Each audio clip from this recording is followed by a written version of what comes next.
लक्ष्मीनिवासनिलयं विलीनविलयं निधाय रतिवीरम् आत्मानुशासनमहं वक्षे मोक्षाय भव्यानाम्.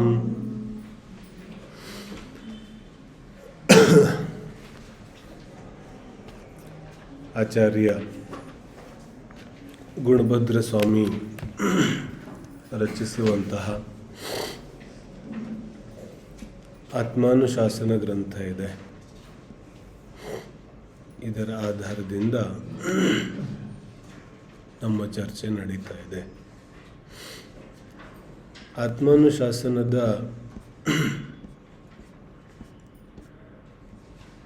ಮುಖ್ಯ ವಿಷಯ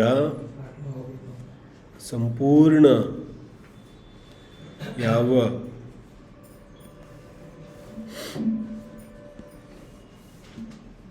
ಸಂಸಾರದ ಆಕರ್ಷಣೆ ಇದೆ, ವ್ಯರ್ಥವಾದ ವಸ್ತು ಸಂಗ್ರಹ ಇದೆ, ಅಥವಾ ನಾವೇನು ನಿರರ್ಥಕವಾಗಿ ಯಾವ ಆತ್ಮವಂಚನೆಯನ್ನು ಮಾಡ್ತಾ ಇದ್ದೇವೆ ಅದನ್ನು ತೋರಿಸಿಕೊಡುವಂತಹ ಶಾಸ್ತ್ರ ಇದೆ.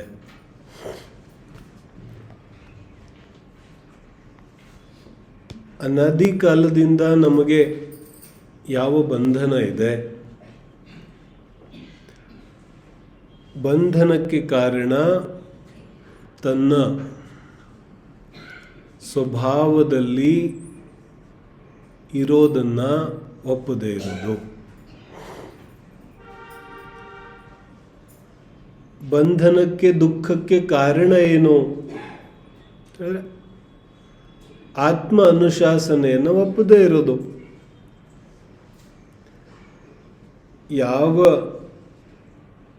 ಪ್ರತಿಯೊಂದು ವಸ್ತುವಿನ ಸ್ವಭಾವ ಇದೆ, ಆ ಸ್ವಭಾವವನ್ನು ಸ್ವೀಕರಿಸದೇ ಇರೋದು. ಆತ್ಮಾನುಶಾಸನ ಜೀವಿಗೆ ಮರಳಿ ಆ ಅನುಶಾಸನವನ್ನು ಕಲಿಸ್ತಾ ಇದೆ. ಇಡೀ ಪ್ರಪಂಚದಲ್ಲಿ ಎಷ್ಟು ವಸ್ತುಗಳಿದೆ, ಪ್ರತಿಯೊಂದು ತಮ್ಮ ತಮ್ಮ ಅನುಶಾಸನದಲ್ಲಿದೆ. ಈ ಜೀವಕ್ಕೊಬ್ಬನಿಗೆ ಸಮಸ್ಯೆ ಇದೆ, और किसी को तो कोई समस्या नहीं है. ಹೊರಗಡೆ ಕಲ್ಲು ಬಿದ್ದಿದೆ, ಮಣ್ಣು ಬಿದ್ದಿದೆ, ಗಿಡ ಮರ ಇದೆ, ಅದಕ್ಕೇನಾದರೂ ಸಮಸ್ಯೆ ಇದೆಯೇನೋ? उसको कोई समस्या नहीं है.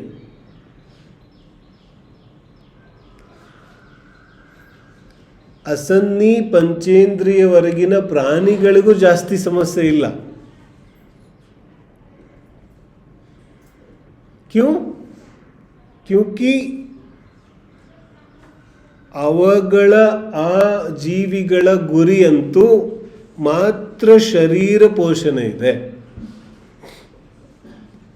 शरीर पोषण हुआ तो ठीक है, अब कुछ नहीं चाहिए. भोजन मिला तो ಇನ್ನೇನು ಬೇಕಿದೆ? तो ಆ ಜೀವಿಗಳಿಗೂ ಸಮಸ್ಯೆ ಇಲ್ಲ. तो ಸಮಸ್ಯೆ ಯಾರಿಗಿದೆ? ಈ ಸಮಸ್ಯೆ ಮಾತ್ರ ಈ ಸನ್ನಿ ಪಂಚೇಂದ್ರಿಯ ಮನುಷ್ಯನಿಗೆ ಮಾತ್ರ ಇದೆ. ಯಾಕೆ? ಇವನ ಮನಸ್ಸು ತುಂಬ ಓಡಾಡುತ್ತೆ. इसका जो मन का भटकाव है वो बहुत ही व्यापक है. ಇವನ ಮನಸ್ಸು ಸಾವಿರ ಲಕ್ಷ ಕೋಟಿ ಅನಂತ ವಸ್ತುಗಳಲ್ಲಿ ಪ್ರತಿದಿನ ಓಡಾಡುತ್ತೆ. तो ಧರ್ಮದ ಅಗತ್ಯ ಏನಿದೆ? ಧರ್ಮದ ಅಗತ್ಯ ಮನಸ್ಸಿನ ಯಾವ ಈ ಅನಂತ ವಸ್ತುಗಳ ಪರಿಭ್ರಮಣೆ ಇದೆ, अनंत वस्तुओं में ये जो भटकाव है इसको शांत करने के लिए धर्म है. ಇದಕ್ಕೋಸ್ಕರ ಧರ್ಮ ಇದೆ. ಧರ್ಮದ ಇನ್ನಾವ ಉಪಯೋಗನೂ ಇಲ್ಲ.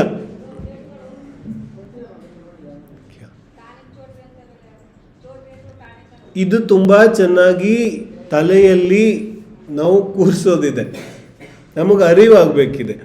ಧರ್ಮದ ಅಗತ್ಯ ಮಾತ್ರ ಮನಃಶಾಂತಿಗೋಸ್ಕರ ಇದೆ. ಇವನ ಜ್ಞಾನ ದರ್ಶನಗಳೇನು ಓಡಿ ಓಡಿ ಅನೇಕ ವಸ್ತುಗಳಲ್ಲಿ ಓಡಾಡ್ತಾ ಇದೆ, ಅದನ್ನ ಒಂದು ಜಾಗದಲ್ಲಿ ನಿಲ್ಲಿಸ್ಲಿಕ್ಕೋಸ್ಕರ ಧರ್ಮ ಇದೆ. ಧರ್ಮ ಏನು? ವಸ್ತುವಿನಲ್ಲಿ ಇರೋದೇ ಧರ್ಮ ಇದೆ. ಪ್ರತಿಯೊಂದು ವಸ್ತು ತನ್ನ स्वभावದಲ್ಲಿರೋದು धर्म ಇದೆ. लेकिन ये मनुष्य विशेष रूप से नहीं रहना चाहता, ये भटकना चाहता है. और भटकना कोई अच्छी बात तो नहीं है. ಹತ್ತಾರು ಮನೆ ಬಾಗಿಲಿಗೆ ಹೋಗ್ತಾ ಇದ್ದಾನೆ, ಇದರ ಅರ್ಥ ಏನು? ಒಂದು ಬಾಗಿಲಲ್ಲಿ ನಿಂತಿಲ್ಲ ಇವನು, ಎಲ್ಲ ಮನೆನೂ ತಟ್ಟುತ್ತಾ ಇದ್ದಾನೆ, ಇದರ ಅರ್ಥ ಏನು? ये अभी भिखारी हुआ है.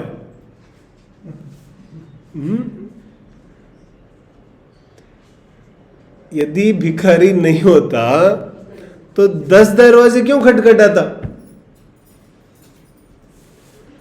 तो ಆಚಾರ್ಯನ ಹೇಳ್ತಿದ್ದಾರೆ, ಉಪಾಯ ಆತ್ಮ ಅನುಶಾಸನ ಇದೆ. ಎಲ್ಲಿವರೆಗೆ ಆತ್ಮ ಅನುಶಾಸನ ಇಲ್ಲ ಅಲ್ಲಿವರೆಗೆ ಹತ್ತಾರು ಮನೆಗಳಲ್ಲಿ ಓಡಾಡೋದನ್ನ ನೀನು ಬಿಡೋದಿಲ್ಲ.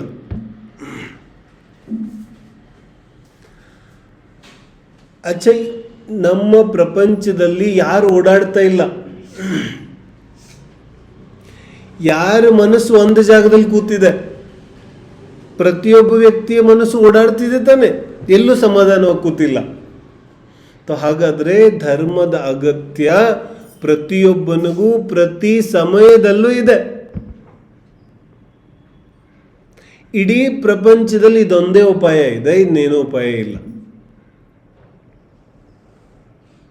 यदि किसी को दुख का अनुभव हुआ है,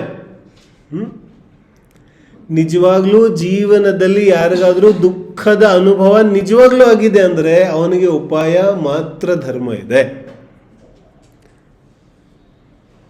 ಎಲ್ಲಿವರೆಗೆ ಧರ್ಮಕ್ಕೆ ಬರೋದಿಲ್ಲ? ಎಲ್ಲಿವರೆಗೆ ದುಃಖದ ಅನುಭವ ಅರಿವು ಆಗೋದಿಲ್ಲ. जब तक दुख का अनुभव ही नहीं होता, बोलता जरूर है अरे बहुत दुख है, संसार बहुत हो गया, अब चलो, कभी कभी तो लगता है दीक्षा ही ले लो.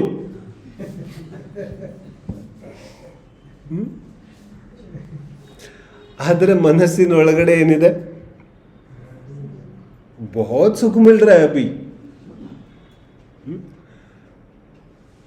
ಎಲ್ಲಿವರೆಗೆ ದುಃಖದ ಅರಿವಿಲ್ಲ, ದುಃಖಕ್ಕೆ ಬಂಧನ ಅಂತ ಕರೀತಾರೆ. ಎಲ್ಲಿವರೆಗೆ ಆ ದುಃಖದ ಅರಿವಿಲ್ಲ ಅಲ್ಲಿವರೆಗೂ ಧರ್ಮ ಸ್ವೀಕಾರ ಇಲ್ಲ. ದುಃಖದ ಸ್ವೀಕೃತಿಯೇ ಧರ್ಮದ ಪ್ರಾಪ್ತಿ ಇದೆ.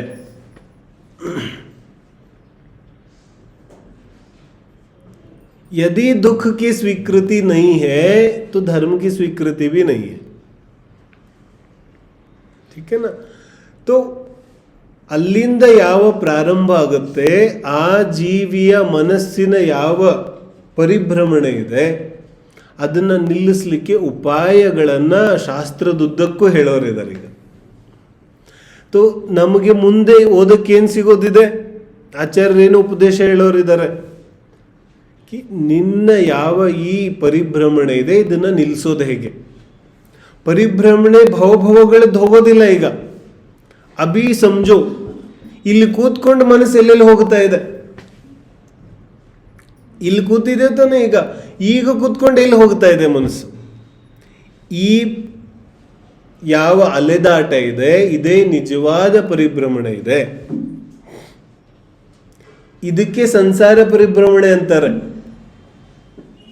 ಮನುಷ್ಯನಿಂದ ತಿರ್ಯಂಚ, ತಿರ್ಯಂಚಿನಿಂದ ದೇವ, ಇದು ನಿಜವಾದ ಪರಿಭ್ರಮಣೆ ಅಲ್ಲ. ये तो व्यवहार से देह को देखकर कहा गया. ಇದು ನಿಜವಾದ ಪರಿಭ್ರಮಣೆ ಅಲ್ಲ. ನಿಜವಾದ ಪರಿಭ್ರಮಣೆ ಪ್ರತಿ ಸಮಯ ನಡೀತಾ ಇದೆ. ಅನುಭವ ಆದರೆ ಜೀವಕ್ಕೆ ಆಶ್ಚರ್ಯ ಆಗ್ಬಿಡುತ್ತೆ. ಅನುಭವ तो नहीं करते ना. ನನ್ನ ಪರಿಭ್ರಮಣೆ ಎಷ್ಟು ಗಂಭೀರವಾಗಿದೆ ಅನ್ನೋದು ಅನುಭೂತಿ ಆದರೆ ನಮಗೆ ಆಶ್ಚರ್ಯ ಆಗೋಗುತ್ತೆ. ಕ್ಷಣ ಕ್ಷಣಕ್ಕೂ ಓಡಾಡ್ತಾ ಇದ್ದೀನಿ ನಾನು. ಬಸ್ತಿಯಲ್ಲಿ ಕೂತ್ಕೊಂಡು ಎಲ್ಲೆಲ್ಲೋ ಓಡಾಡ್ತಾ ಇದ್ದೀನಿ. ಮುಂದೆ ಆಚಾರ್ಯರ ಉಪದೇಶ ಇದೆ, ಎಲ್ಲೆಲ್ಲೋ ಓಡಾಡ್ತಾ ಇದ್ದೀನಿ. ಮುಂದೆ ಊಟದ ತಟ್ಟೆ ಇದೆ, ಎಲ್ಲೆಲ್ಲೋ ಓಡಾಡ್ತಾ ಇದ್ದೀನಿ. ಅರೆ ಏಕ್ ಕ್ಷಣ ಬಿ बैठा तो नहीं. ವಿಚಾರ ಮಾಡುವಂಥ ವಿಷಯ ಇದೆಯಲ್ಲ. ಒಬ್ಬ ಪ್ರವಾಸಕ್ಕೆ ಹೋಗ್ತಾ ಇದ್ದಾನೆ, ಪಾದಯಾತ್ರೆ ಶುರು ಮಾಡಿದಾನೆ, ಒಂದು ಸೆಕೆಂಡು ಕೂತ್ಕೊಂಡಿಲ್ಲ, ಪಾದಯಾತ್ರೆ ಮಾಡ್ತಿದ್ದಾನೆ.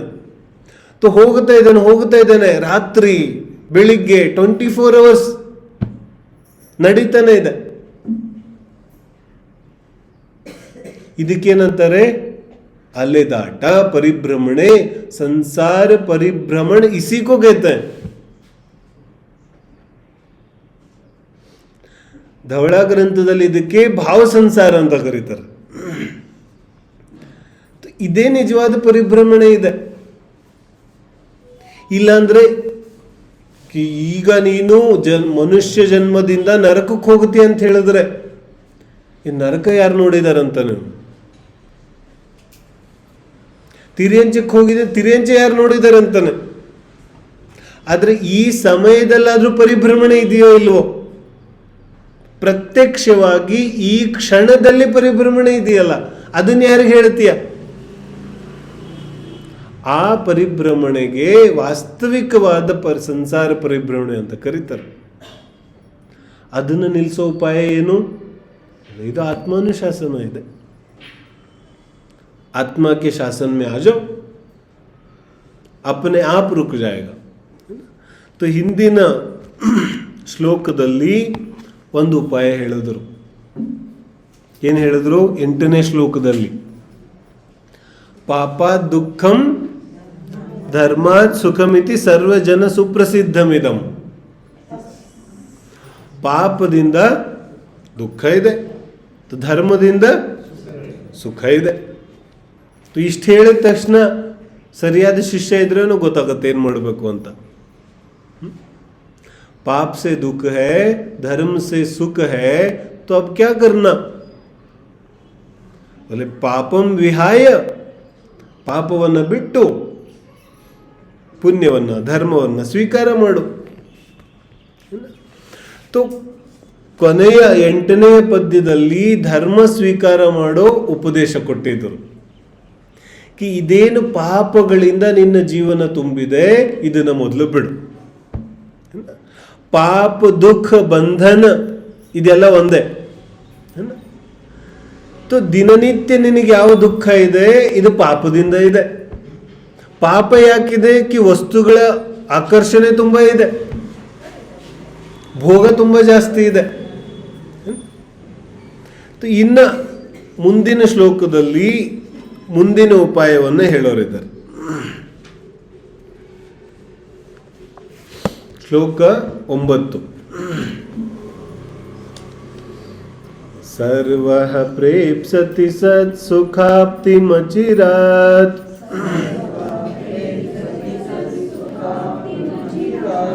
ಸರ್ವಃ ಪ್ರೇಪ್ಸತಿ ಸತ್ ಸುಖಾಪ್ತಿಮಚಿರಾತ್,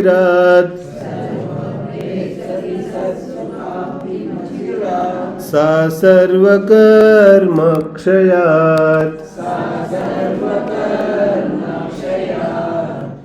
सद्वृत्तात् स च तच्च बोधनीयतम्,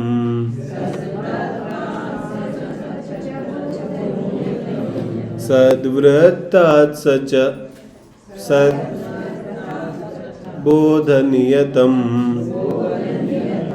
सोप्यागमात् सश्रुते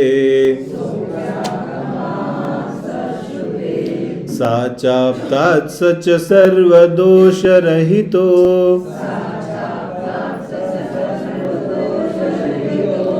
ರಾಗಾದಯಸ್ತೇಪ್ಯತ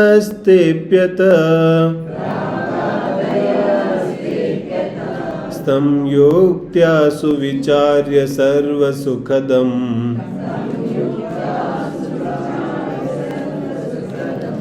ಸ್ತಂ ಯೋಕ್ತ್ಯಾ ಸುವಿಚಾರ್ಯ ಸರ್ವಸುಖದಂ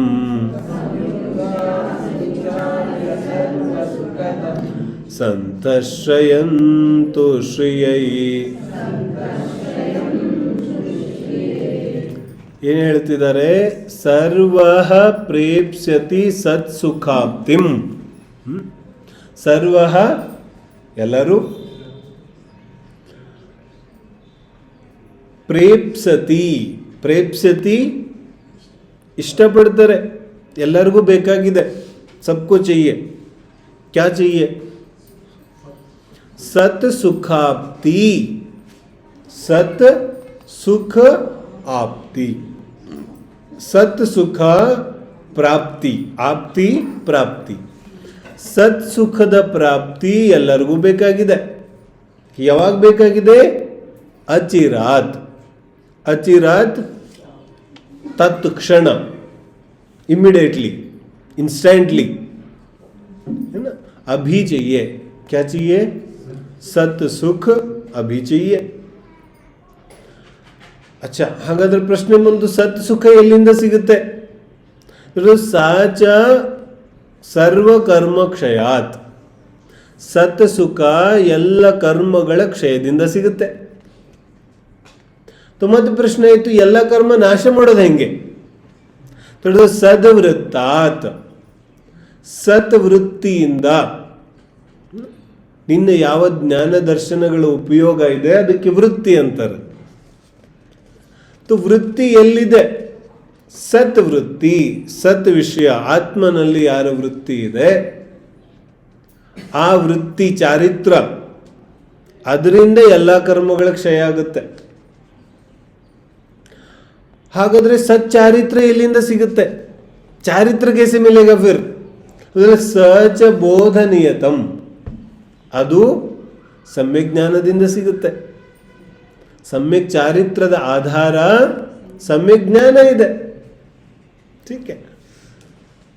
ಸಮ್ಯಕ್ ಜ್ಞಾನ ಎಲ್ಲಿಂದ ಸಿಗುತ್ತೆ ಹಾಗಾದ್ರೆ? बोले ಸೋಪಿ ಆಗಮಾತ್ ಸ ಶ್ರುತೇಹಿ, ಅದು ಆಗಮದಿಂದ, ಜಿನ್ವಾನಿ ಕೇಳೋದ್ರಿಂದ ಸಿಗುತ್ತೆ. ಏನು? ಸಮ್ಯಕ್ ಜ್ಞಾನ. ಆಗಮ ಎಲ್ಲಿ ಸಿಗುತ್ತೆ? बोले ಸ ಚ ಆಪ್ತಾತ್, ಅದು ಆಪ್ತನಿಂದ ಸಿಗುತ್ತೆ. ಆಪ್ತ ಮನೆ ಅರ್ಹಂತ ಪರಮೇಷ್ಠಿ, ಆಗಮ ಅರ್ಹಂತ ಪರಮೇಷ್ಠಿಯಿಂದ ಸಿಗುತ್ತೆ. ಅರ್ಥ ಆಯ್ತು ಏನು ಹೇಳ್ತಿದ್ದಾರೆ? ಅರ್ಹಂತರಿಂದ ಜಿನ್ವಾಣಿ ಸಿಗುತ್ತೆ, ಜಿನ್ವಾಣಿಯಿಂದ ಸಮ್ಯಜ್ಞಾನ ಸಿಗುತ್ತೆ, ಸಮ್ಯಜ್ಞಾನದಿಂದ ಚಾರಿತ್ರ ಉಂಟಾಗುತ್ತೆ, ಚಾರಿತ್ರದಿಂದ ಎಲ್ಲ ಕರ್ಮಗಳ ಕ್ಷಯ ಆಗುತ್ತೆ, ಎಲ್ಲ ಕರ್ಮಗಳ ಕ್ಷಯದಿಂದ ಸತ್ ಸೌಖ್ಯ ಪ್ರಾಪ್ತಿ ಆಗುತ್ತೆ. ಆಪ್ತರು ಹೇಗಿದ್ದಾರೆ? ಸ ಸರ್ವದೋಷರಹಿತೋ, ಅರಿಹಂತರಂದ್ರೆ ಎಲ್ಲ ದೋಷಗಳಿಂದ ರಹಿತ ಇದ್ದಾರೆ. ಮತ್ತೆ ಹೇಗಿದ್ದಾರೆ? ದೋಷ ಅಂದ್ರೆ ಏನು? ರಾಗಾದಯ ತೇ ಅಪಿ, ದೋಷಗಳಂದ್ರೆ ಏನು? मोह राग द्वेषಗಳಿಗೆ दोष ಅಂತ ಕರೀತಾರೆ. नहीं तो हम दोष तो बहुत प्रकार के समझते हैं ना, तो आचार्य ने क्लियर कर दिया, दोष माने मोह राग द्वेष. ತಮ್ಮ ಯುಕ್ತ್ಯ, ಹಾಗಾಗಿ ನಿನ್ನ ಬುದ್ಧಿಯಿಂದ, ಯುಕ್ತ್ಯ ಸುವಿಚಾರ್ಯ, ಸರಿಯಾಗಿ ವಿಚಾರ ಮಾಡಿ, ಸರ್ವ ಸುಖದಂ ಸಂತಹ, ಸರ್ವ ಸುಖದಂ ಸಂತಹ, ಎಲ್ಲ ಪ್ರಕಾರದಿಂದ ಸುಖವನ್ನ ನೀಡುವಂತಹ, ಸಂತಹ, ಸಂತ ಅಂದ್ರೆ ಆಪ್ತ, ಅರ್ಹಂತ. ಶ್ರಯಂತು ಶ್ರಿಯೈಹಿ,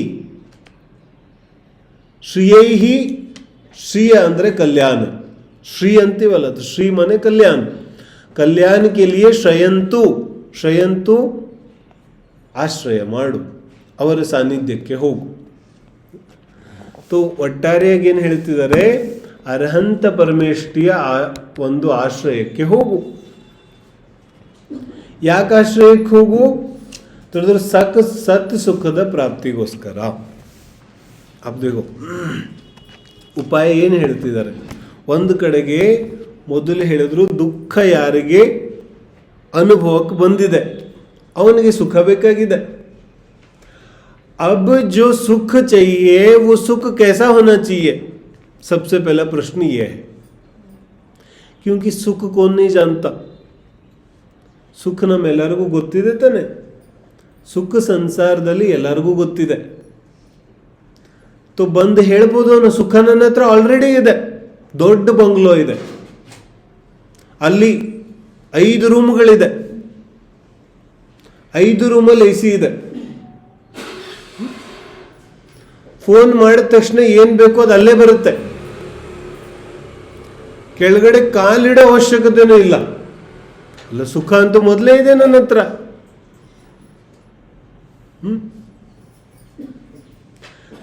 ಸುಖ ಮಾನೆ ಸತ್ ಸುಖ. ಇದಕ್ಕೆ ಸತ್ ಸುಖ ಅನ್ಲಿಲ್ಲ. ಸತ್ ಸುಖ ಕ್ಯೂನಿ ಕಹ? ಯಾಕಂದ್ರೆ ಈ ಸುಖದಲ್ಲಿ ಅಡಚಣೆಗಳು ತುಂಬಾ ಇದೆ, ಸತತವಾಗಿ ಇರೋದಿಲ್ಲ, ಬೇರೆಯವ್ರ ಮೇಲೆ ಆಶ್ರಿತ ಇದೆ. AC ಗೆ ಕರೆಂಟ್ ಬೇಕು, ಕರೆಂಟ್ ಇಲ್ಲ ಅಂದ್ರೆ, ನೌಕರಿ ಸರ್ವೆಂಟ್ಗಳಿಲ್ಲ ಅಂದ್ರೆ, ಪರಾವಲಂಬನೆ ತುಂಬಾ ಇದೆಯಲ್ಲ. ಮತ್ತಿಷ್ಟೆಲ್ಲ ಆದ್ರೂ ಮೂಡೆ ಸರಿ ಇಲ್ಲ ಅಂದ್ರೆ ಬೋಲು, ಎಲ್ಲ ಇದೆ. ದೊಡ್ಡ ಮದುವೆ ಮಂಟಪ ಇದೆ, ಮತ್ತೆ ಹೋಗಿ ಕೂತಿದ್ದಾನೆ, ಆದ್ರೆ ಇವಂದೇ ಮೂಡ್ ಸರಿ ಇಲ್ಲ. ಕ್ಯಾ ಹೋಗ? ಹೇಳ್ತಾರೆ, ಸುಖ ಕಿಸ್ಕೋ ಗೆತೆ? ಈ ಪ್ರಪಂಚದಲ್ಲಿ ಏನು ಹ್ಯಾಪಿನೆಸ್ ಅಂತ ಓಡಾಡ್ತಾ ಇದೆಯಲ್ಲ, ಹ್ಯಾಪಿನೆಸ್ ಅಲ್ಲಿ ಏನೂ ಇಟ್ಟಿಲ್ಲ. ಈಗ ಒಂದು ಯಾವುದೋ ವಸ್ತು ಸಿಕ್ತು, ನನಗೆ ಹ್ಯಾಪಿನೆಸ್ ಸಿಕ್ತು, ಆಮೇಲೆ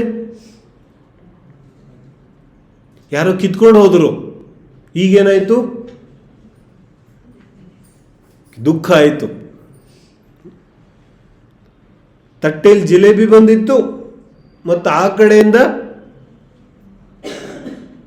ಹಸು ಬಂದು ಕಿತ್ಕೊಂಡು ಹೋಯ್ತು. ಸುಖ ಮಿಲಾಯಿ ಥಾ ಕಿ ಚಲಾ ಗಯಾ?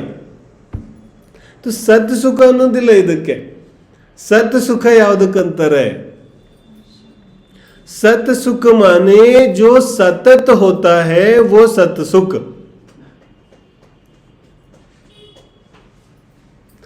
ಬಾಹ್ಯ ಪರಿಸ್ಥಿತಿ ಹೇಗೆ ಇದ್ರೂ,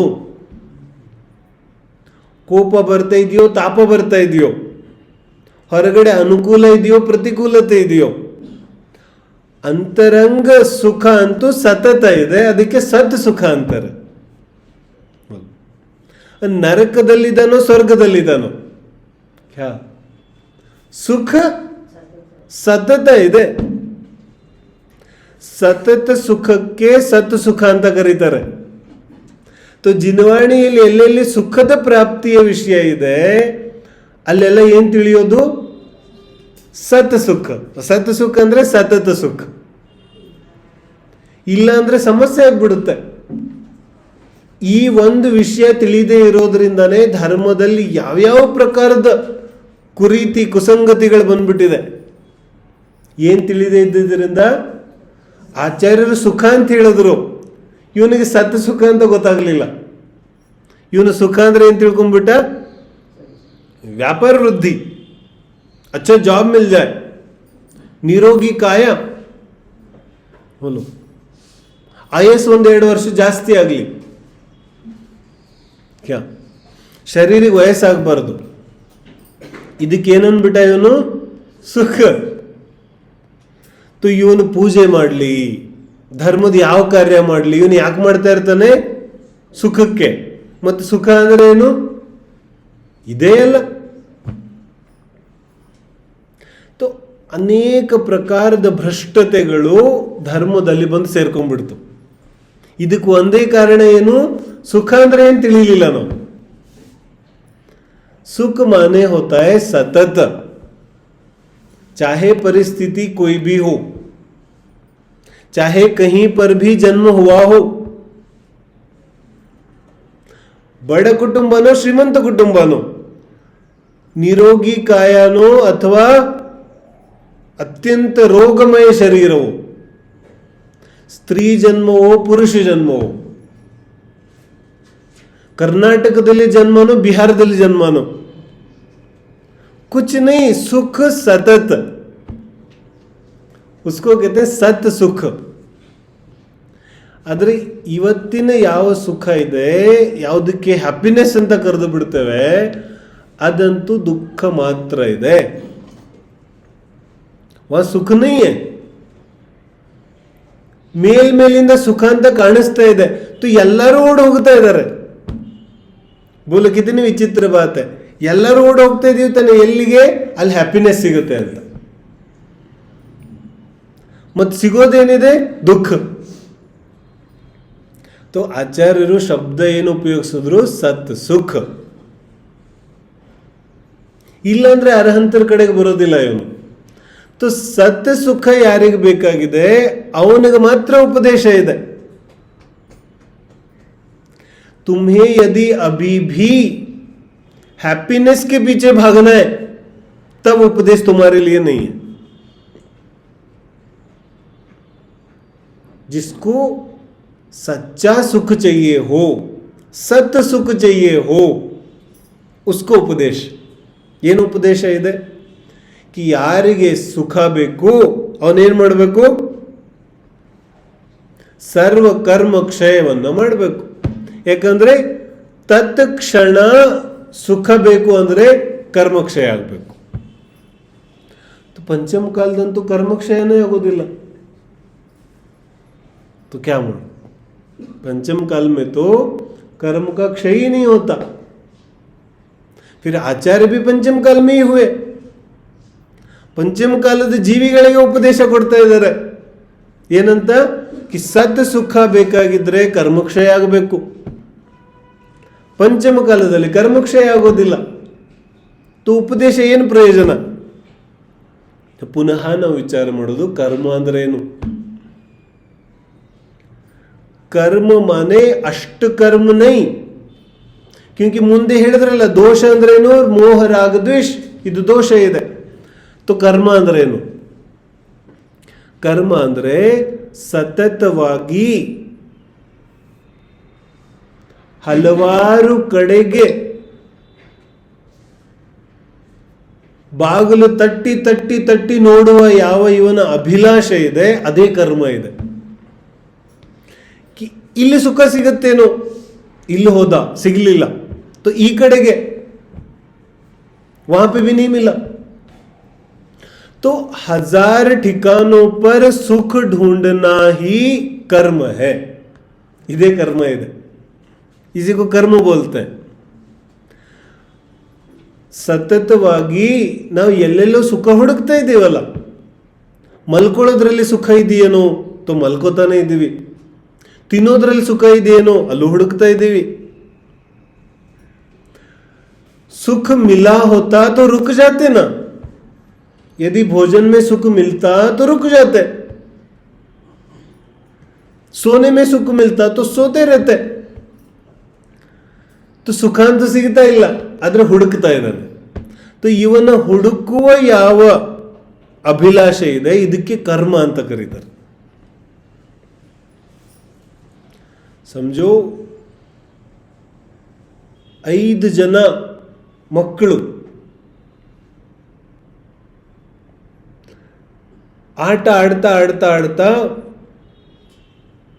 ಅಮ್ಮ ಎಲ್ಲಿದ್ದಾಳೆ ಅಂತ ಮರೆತೋಗ್ಬಿಟ್ಟಿದೆ.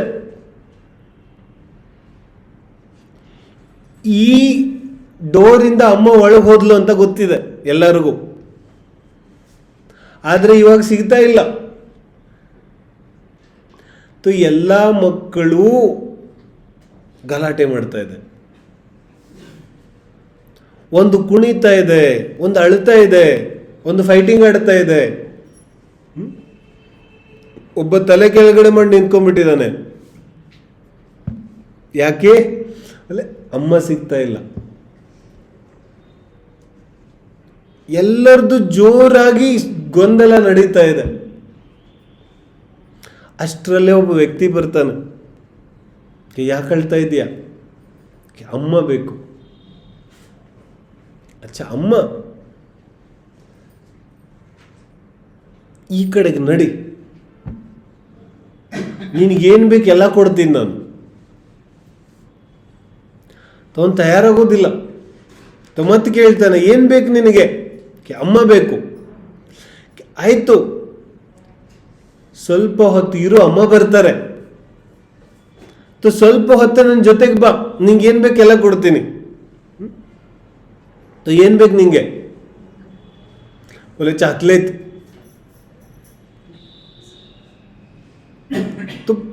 ಚಾಕ್ಲೇಟ್ ಬೇಕು.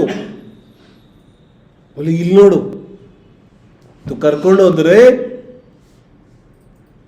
ಅವನು ಇಲ್ಲಿವರೆಗೆ ಲೋಕಲ್ ಒಂದೆರಡು ಚಾಕ್ಲೇಟ್ ಅಷ್ಟೇ ತಿಂದಿದ್ದ. ಇಲ್ಲಿ ನೋಡಿದ್ರೆ ಚಾಕ್ಲೇಟ್ಗಳ ಭಂಡಾರನೇ ಇದೆ. ನೋಡಿ ಅವನು ಮಾತೇ ಬರೋದಿಲ್ಲ, ಅವನಿಗೆ ನಿಂತಲ್ಲಿ ನಿಂತು ಬಿಡ್ತಾನ. ಅವನು ರಾಶಿ ರಾಶಿ ಚಾಕ್ಲೇಟ್ ಇದೆ. ಅಲ್ಲೇ ನಿಂತ್ಕೊಂಡ್ಬಿಟ್ಟ ಅವನು. ಇನ್ನೊಬ್ಬನಿಗೆ ನಿನಗೇನು ಬೇಕು? ಇವನಿಗೆ ಬಟ್ಟೆಗಳಲ್ಲಿ ತುಂಬ ಆಸೆ ಇದೆ. ಇವಾಗ ನನಗೆ ಟೀಚರ್ ಬೇಕು, ಟಿ ಶರ್ಟ್ ಬೇಕು ಇವನಿಗೆ. ಕಿಲ್ ಕರ್ಕೊಂಡು ಹೋದ್ರೆ ಒಳ್ಳೆ ಒಳ್ಳೆ ಕಾರ್ಟೂನ್ಗಳಿರೋ ಟಿ ಶರ್ಟ್ಗಳು. ಇವನು ಅಲ್ಲೇ ನಿಂತ್ಕೊಂಡ್ಬಿಡ್ತಾನೆ. ಇನ್ನೊಬ್ಬನಿಗೆ ನನಗೆ ಶೂಸ್ ಬೇಕು, ಅವನು ಅಲ್ಲೇ ನಿಂತ್ಕೊಂಡ್ಬಿಡ್ತಾನೆ. 4 ಜನ ಅಲ್ಲಿಯೇ ಮುಳುಗೋಗ್ಬಿಡ್ತಾರೆ. ಕೊನೆ ಮಗುವನ್ನ ಕರೀತಾನೆ. ತನ್ನ ಬರೋದಿಲ್ಲ ಅಂತಾನು. ಯಾಕಪ್ಪ? ನನಗೆ ಅಮ್ಮ ಬೇಕು.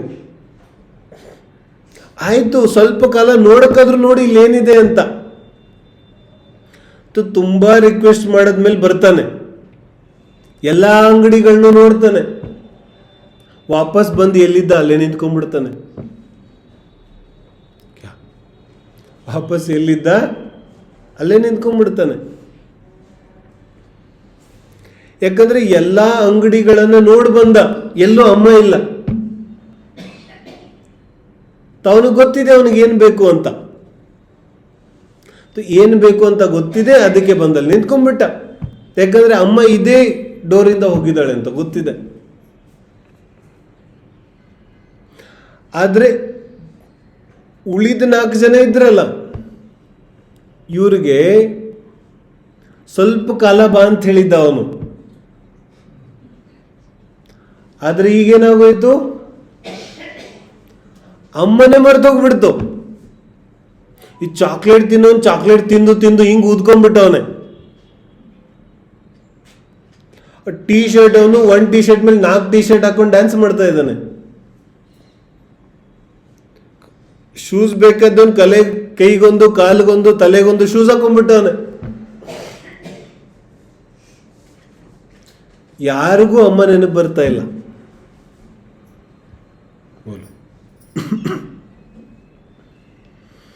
ಆ ವ್ಯಕ್ತಿಯಂತೂ ಸ್ವಲ್ಪ ಕಾಲಕ್ಕೆ ಪ್ರಲೋಭನೆ ಕೊಟ್ಟಿದ್ದ. ಆದ್ರೆ ಇವರಂತೂ ಅಲ್ಲೇ ಮುಳುಗೋಗ್ಬಿಟ್ರು.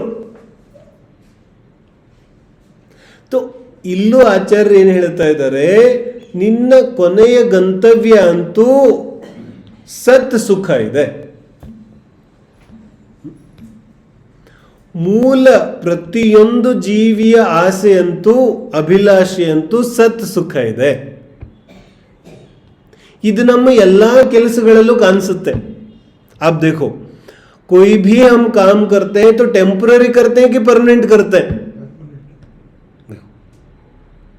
ಯಾವ ಕೆಲಸ ಮಾಡಿದ್ರು ನಮಗೆ ಪರ್ಮನೆಂಟ್ ಬೇಕಾಗಿದೆ. ಕ್ಯೂ?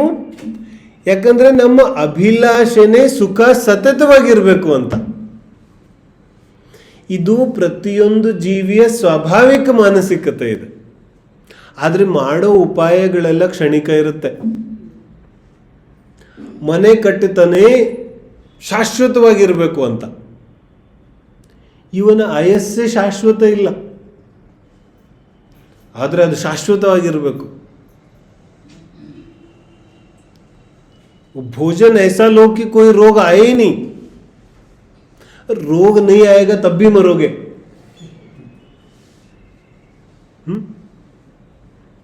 रोग नहीं भी आएगा तब भी मरोगे. तो प्रयास सब कैसे रहते हैं कि शाश्वत हो जाऊं, लेकिन ಯಾವ ಕೆಲಸ ಮಾಡ್ತಿರ್ತಾನೆ ಅದು ಯಾವುದು ಇವನನ್ನ ಸತ್ ಸುಖದ ಕಡೆ ಕರ್ಕೊಂಡು ಹೋಗೋದಿಲ್ಲ. ಯಾಕಂದ್ರೆ ಜನ್ಮ ಆಗ್ತಾ ಇದ್ದಂತೆ ಪ್ರಪಂಚದಲ್ಲಿ ಪ್ರಲೋಭನೆ ಕೊಡೋರು 1000 ಜನ. ಇವನಿಗೆ ಹೇಳ್ತಾರೆ, ನಿಂಗೆ ಸತ್ತು ಸುಖ ಬೇಕಾಗಿದೆ ತಾನೆ, ಬಾಯಿ ಕಡೆ ಕೊಡ್ತೀವಿ. ಇಲ್ಲಿ ಹೋಗ್ತಾನೆ. ಹೇಳಿದ್ರು, ಒಂದು 15-20 ವರ್ಷ ಶಾಲೆಗೆ ಹೋಗ್ಬಾ, ಸತ್ ಸುಖ ಸಿಗುತ್ತೆ. ಆಮೇಲೆ ಜಾಬ್ ಮಾಡು, ಸತ್ ಸುಖ ಸಿಗುತ್ತೆ. ಆಮೇಲೆ ಇನ್ನೊಂದು ಮಾಡು, ಮತ್ತೊಂದು ಮಾಡು, ಮಗದೊಂದು ಮಾಡು. ಸಾವಿರಾರು ಪ್ರಲೋಭನೆಯನ್ನ ಕೊಟ್ಟು ಇವನಿಗೆ ಮೂಲದಲ್ಲಿ ಏನು ಅಭಿಲಾಷೆ ಇದೆ ಅದನ್ನೇ ಮರೆಸ್ಬಿಡ್ತಾರೆ. ಮರ್ತೋಗ್ಬಿಡುತ್ತೆ ಅವನಿಗೆ ಏನ್ ಬೇಕಾಗಿತ್ತು, ಸತ್ತು ಸುಖ ಬೇಕಾಗಿತ್ತು. ಏನ್ ಮಾಡ್ತಾ ಇದ್ದೀನಿ, ಏನು ಮಾಡ್ತಾ ಇದ್ದೀನಿ ಅದೆಲ್ಲವೂ ಸತ್ ಸುಖಕ್ಕೆ ವಿರುದ್ಧ ಇದೆ. बोलो, जो जो कर रहा हूं वो सब सत सुख से विरुद्ध. ಆ ಮಕ್ಕಳು ಏನು ಓಡಿ ಹೋದ್ರು ಅವರಲ್ಲಿ ಕೊರತೆ ಇತ್ತು. ಏನು ಕೊರತೆ ಇತ್ತು?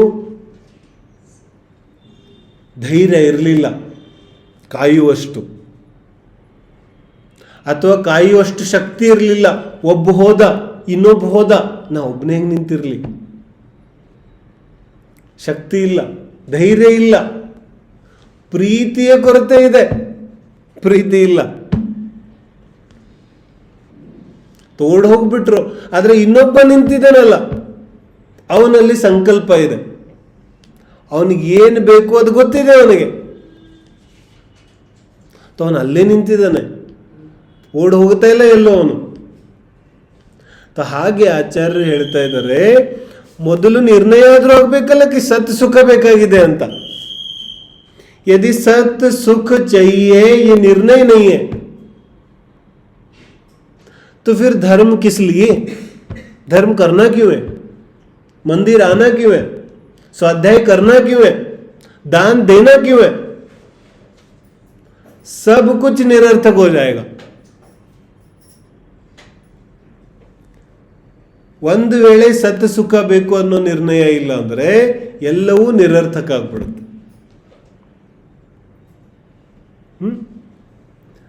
ಲೋಭ ಉತ್ಪನ್ನ ಆಯಿತು, ಲೋಭ ಯಾವ ಕಡೆ ಕರ್ಕೊಂಡಾಯ್ತು ಆ ಕಡೆ ಹೊರಟು ಬಿಟ್ರು.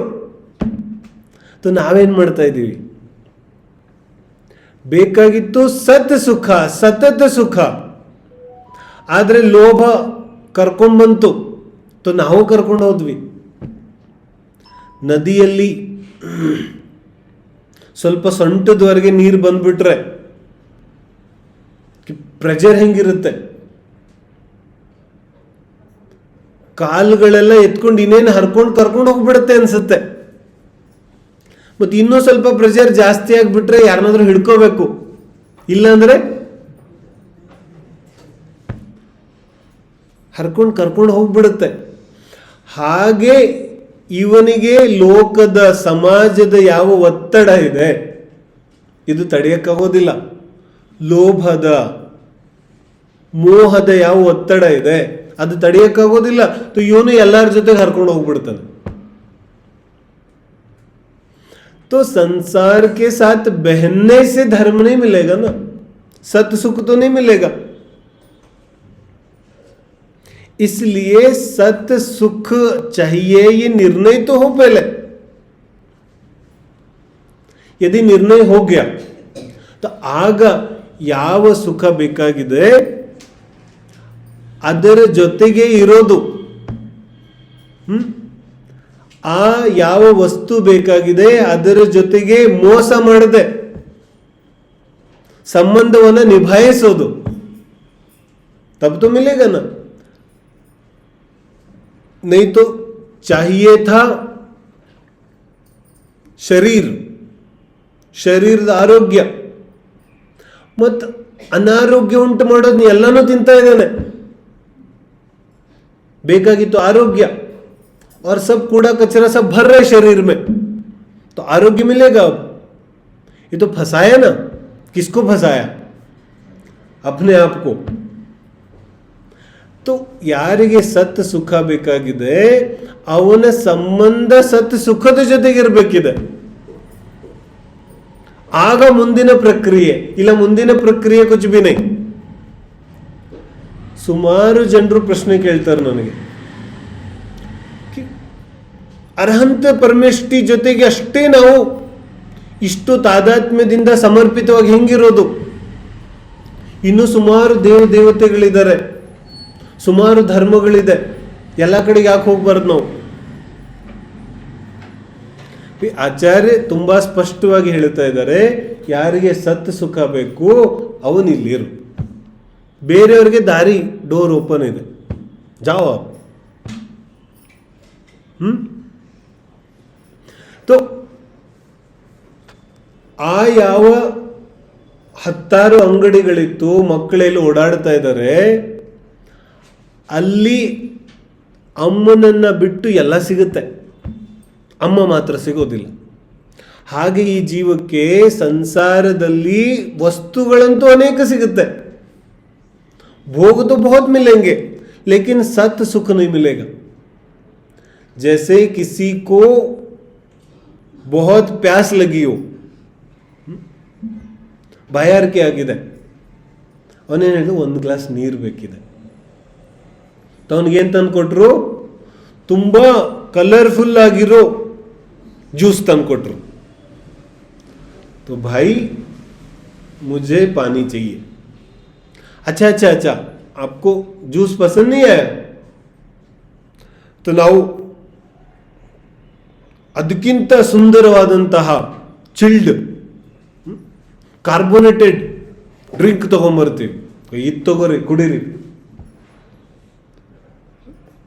भाई साहब मुझे पानी चाहिए.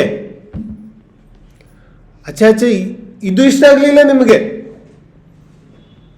अच्छा, ಈ ಟೈಮಲ್ಲಿ ನೀವು ಕಾಫಿ ಟೀ ಕುಡಿತೀರಿ.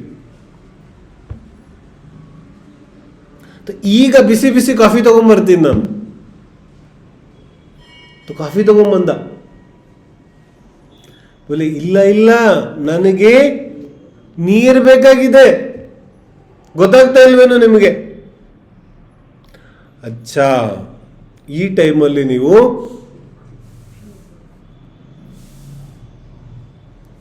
ಫ್ರೆಶ್ ಆಗಿರೋ ದಾಳಿಂಬೆ ಬಂದಿದೆ, ದಾಳಿಂಬೆ ಜ್ಯೂಸ್ ತಗೊಂಡ್ಬರ್ತೀನಿ. आपका दिमाग खराब है, मुझे पानी चाहिए. अच्छा अच्छा, लोकल कन्नड़ದಲ್ಲಿ ಹೇಳ್ಬಿಟ್ಟೆ, ಪ್ರೊಮೋಗ್ರೆನೇಟ್ ಜ್ಯೂಸ್. तब तो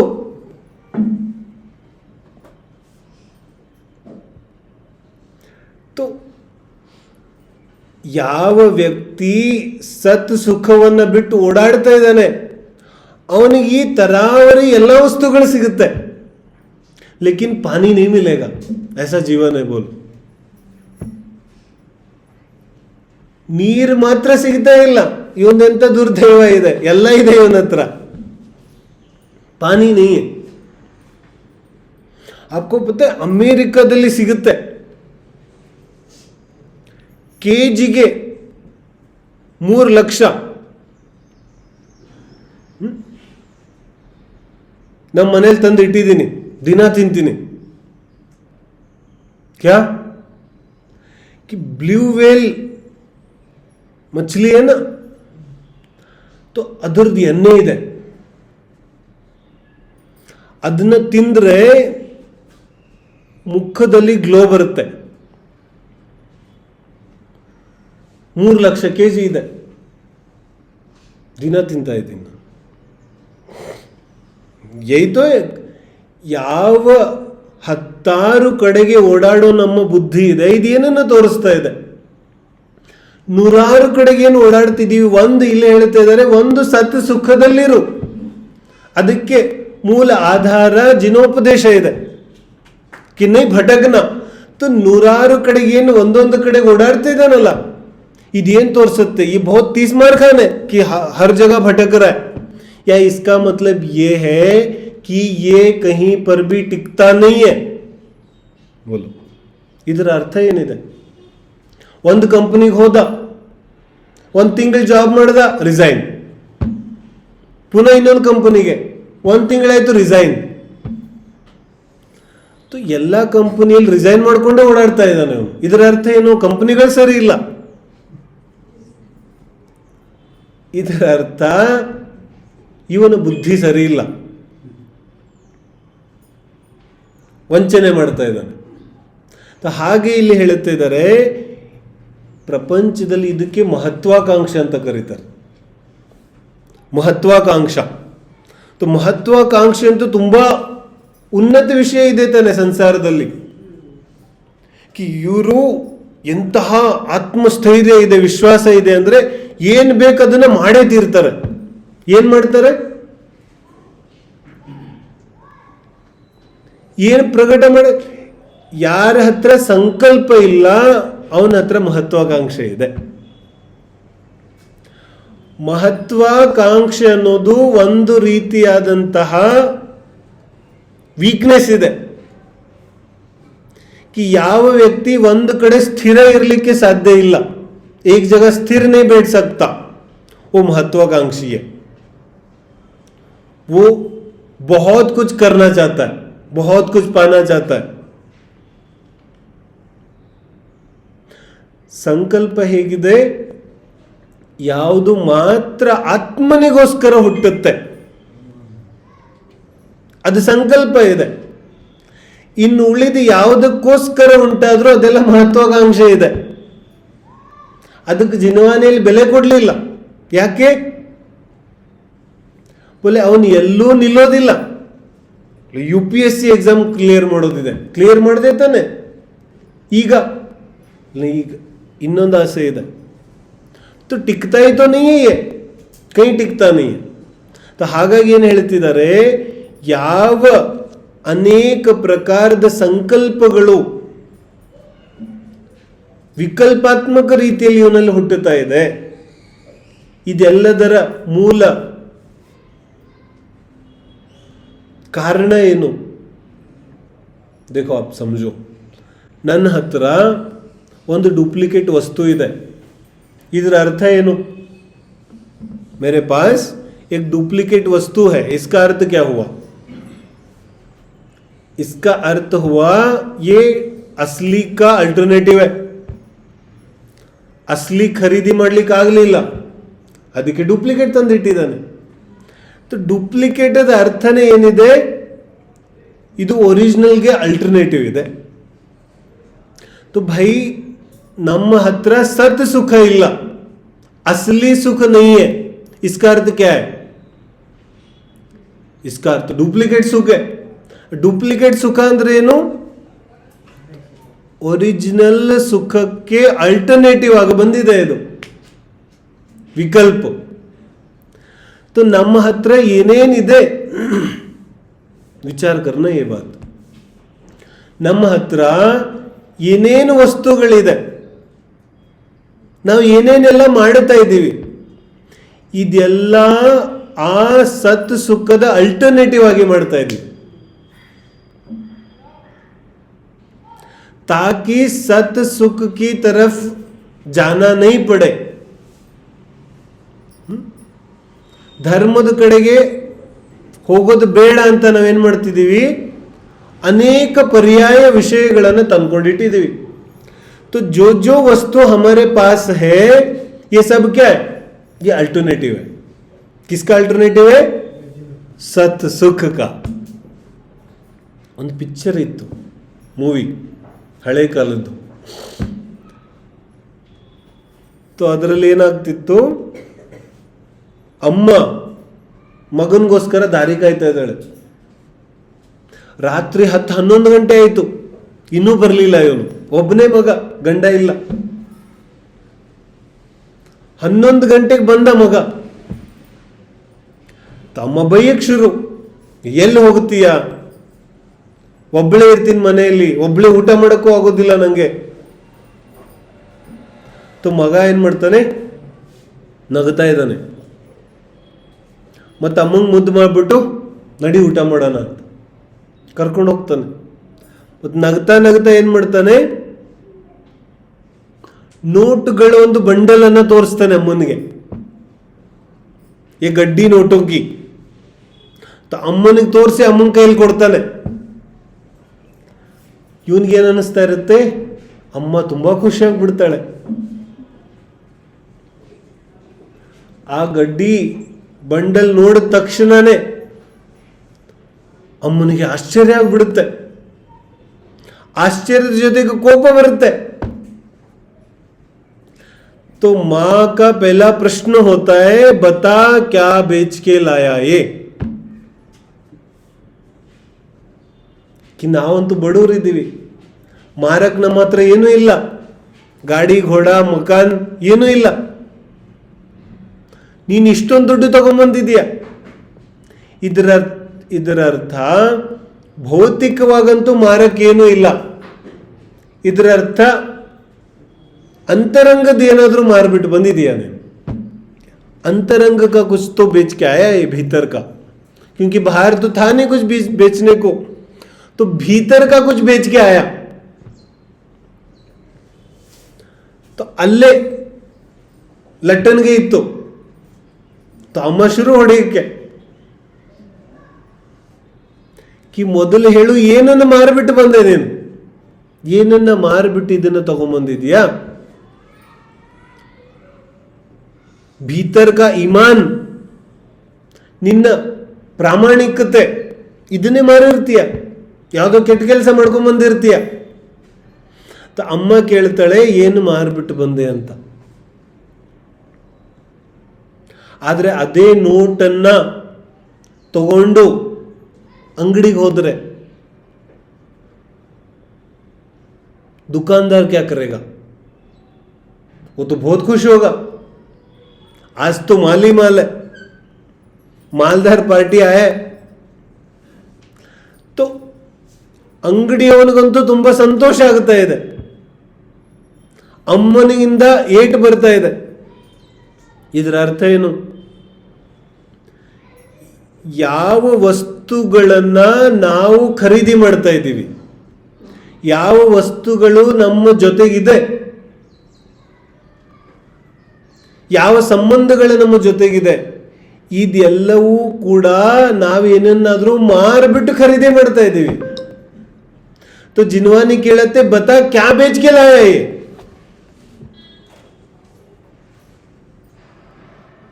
कुछ बेचे बिना कुछ मिलेगा तो नहीं. तो जो भी वस्तु तुम्हारे पास में है, वो वस्तु किसको बेच के लाता है? तो ये तो बता, कुछ तो बेचना पड़ेगा. क्या बेचा? ये मार दे. तो उत्तर क्या मिला? ತನ್ನ ಯಾವ ಆತ್ಮ ಇದೆ, ಆತ್ಮ ಸ್ವರೂಪ ಇದೆ, ಸತ್ ಸುಖ ಇದೆ, ಅದನ್ನ ಮಾರ್ಬಿಟ್ಟು ತಗೊಂಡ್ಬರ್ತಾ ಇದ್ದಾನೆ.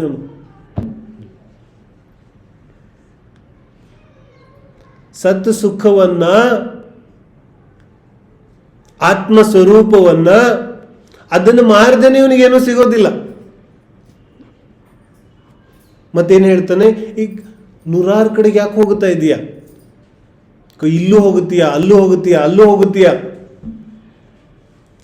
Risk management. ಅರ್ಹಂತ ಪರಮೇಷ್ಠಿ ಅಂತೂ ಏನು ವೃತ ವರ ಕೊಡೋದಿಲ್ಲ. ಇಲ್ಲಿ ರಿಸ್ಕ್ ಕವರ್ ಆಗೋದಿಲ್ಲ ಸ್ವಲ್ಪ. ಬೇರೆ ಕಡೆಗೆ ಹೋದರೆ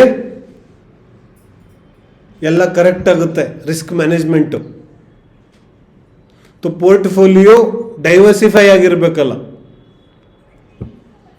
ಏನು ಮಾಡ್ತಾನೆ? ಸ್ವಲ್ಪ ಇಲ್ಲಿ, ಸ್ವಲ್ಪ ಅಲ್ಲಿ, ಸ್ವಲ್ಪ ಅಲ್ಲಿ, ಎಲ್ಲ ಕಡೆಗೂ ಹೋಗ್ತಾ ಇದ್ದಾನೆ. ಇದು ರಿಸ್ಕ್ ಮ್ಯಾನೇಜ್ ಮಾಡ್ತಾ ಇಲ್ಲ ನಾವು. ವಾಸ್ತವಿಕವಾಗಿ ಯಾವ ನಮ್ಮ ಸತ್ ಸುಖ ಇದೆ ಅದರಿಂದನೇ ವಂಚಿತ ಆಗ್ತಾ ಇದೆ. ಮೂಲ ವಿಷಯ ಇದೆ, ಯಾವ ಸತ್ ಸುಖ ಇದೆ ಅದರ ಪ್ರಾಪ್ತಿ ಯಾರಿಗೆ ಬೇಕಾಗಿದೆ ಅವನು ಮುಂದಿನ ದಾರಿಯನ್ನು ಹಿಡಿಬೇಕು. ಮುಂದಿನ ದಾರಿ ಏನಿದೆ? ಕರ್ಮಕ್ಷಯ ಮಾಡಬೇಕು. कर्मक्षय चारित्रದಿಂದ ಆಗುತ್ತೆ. चारित्र का तो बहुत मोह है हमको कि व्रत पालने ಮಾಡ್ತೀನಿ, ಅದು ಮಾಡ್ತೀನಿ, ಇದು ಮಾಡ್ತೀನಿ ಅಂತ. तो ಆಚಾರ್ಯ ಹೇಳ್ತಾರೆ ಈ ನಿನ್ನ ಚಾರಿತ್ರಕ್ಕೆ ಆಧಾರ ಯಾರು?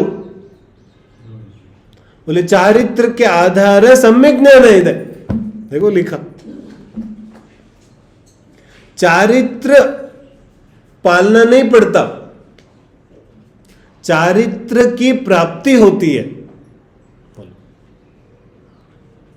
ಯಾವುದರಿಂದ? बोले सम्यक ज्ञान. ಎಲ್ಲಿ सम्यक ज्ञान ಇದೆ ಅಲ್ಲಿ सम्यक ಚಾರಿತ್ರ ಇದೆ.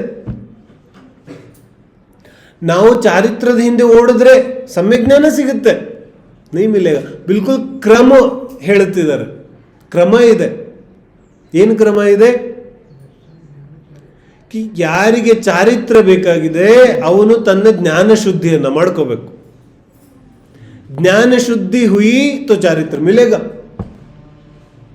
और चारित्र के पीछे भागोगे तो अशुद्धि मिलेगी. क्यों? देह अंतु निन मात केळोदिल्ल, तो खींचतान करोगे तो पापी करोगे. ज्ञान जीविಯ ಕೈಯಲ್ಲಿದೆ. तो सम्यक ज्ञान ಚಾರಿತ್ರಕ್ಕೆ ಆಧಾರ ಇದೆ. ಮತ್ತು सम्यक ಜ್ಞಾನಕ್ಕೆ ಯಾವುದು ಆಧಾರ ಇದೆ? कि सम्यक ಜ್ಞಾನಕ್ಕೆ ಆಗಮ ಆಧಾರ ಇದೆ. ಮತ್ತು ಎಲ್ಲಾರದು ಪ್ರಶ್ನೆ ಏನಿದೆ ಇವಾಗ? कि स्वाध्याय स्वाध्याय कितना स्वाध्याय करना, दूसरा भी तो काम करो, स्वाध्याय से क्या हो जाएगा? बरी स्वाध्याय ಮಾಡೇನು ಉಪಯೋಗ? ಬಾಕಿ तो काम करो. ಜಿನ್ವಾನಿ ಏನು ಹೇಳ್ತಿದೆ? ಆಗಮದಿಂದನೇ सम्यक ಜ್ಞಾನ ಸಿಗೋದಿದೆ, सम्यक ಜ್ಞಾನದಿಂದನೇ ಚಾರಿತ್ರ ಪ್ರಕಟ ಆಗೋದಿದೆ. तो भाई ಎಲ್ಲ ವಿಷಯಗಳ ಮೂಲ ಸ್ವಾಧ್ಯಾಯನೇ ಇದೆ. स्वाध्याय नहीं तो सम्यक ज्ञान नहीं, सम्यक ज्ञान नहीं तो चारित्र नहीं, चारित्र नहीं तो सत्सुख नहीं. तो ಎಲ್ಲದರ ಮೂಲ ಆಕರ ಎಲ್ಲಿಗೆ ಬಂತು? स्वाध्यायಕ್ಕೆ. अब स्वाध्याय से ऊपर क्या है? स्वाध्यायದ ಮೇಲೆ ಒಂದು ವಿಷಯ ಇದೆ कि स्वाध्याय से भी उन्नत हाँ है. क्या है? बोले ಅರ್ಹಂತ ಪರಮೇಷ್ಠಿಯಲ್ಲಿ ಭಕ್ತಿ. ಅರ್ಹಂತರಲ್ಲಿ ಯಾರಿಗೆ ಭಕ್ತಿ ಇದೆ ಅವನು ಮಾತ್ರ ಸ್ವಾಧ್ಯಾಯ ಮಾಡಬಹುದು.